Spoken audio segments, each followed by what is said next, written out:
राजा जी फिल्म्स। दुल्हा सुनर मिलतौगे जलवा ढारे चल देव घर लेके कान्हे परिकावर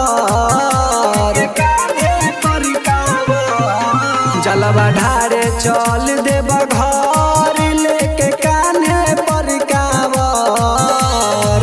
पहिला सोमारी तोरा सहे परतौगे आगे गेरुआ कलर के पेन्ही के जलवा ढारे परतौगे तबे न दुल्हा सुनर मिलतौगे आगे गेरुआ कलर के पेन्ही के जलवा ढारे परतौगे तबे न दुल्हा सुनर मिलतौगे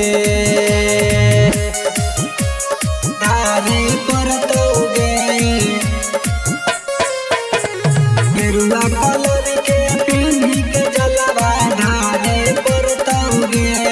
हाँ सुनल ही भोला बाबा हथिन बारादानी गे ढार भी जाके जल बन भी राजा के रानी गे राजा के रानी गे बोल बम बोलत चले परतौ भोला के राजधानी गे तबे बन भी सुन गे छौरी राजा के रानी गे आगे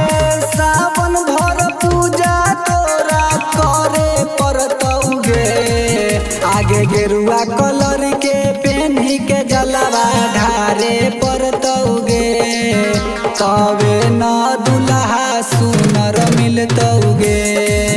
आगे गेरुआ कलर के पेन्ही के जलवा ढारे परतौगे तबे न दुल्हा सुनर मिलतौगे ढारे परतौगे गेरुआ कलर के पेन्ही के जलवा ढारे परतौगे आगे देव घर में होबै छौरी भीड़ बड़ी भारी गे दूल्हा ला चढ़े परतौ सुइया पहाड़ी गे सुइया पहाड़ी गे भांग धथुर चढ़ै है साथे बेला पतर गे तबे तोरा मिलतो छौरी दूल्हा न सुथर गे आगे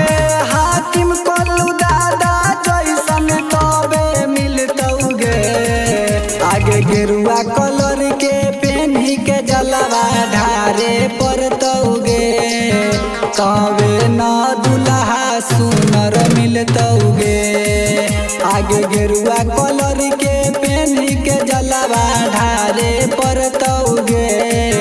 तबे न दुल्हा सुनर मिलतौगे।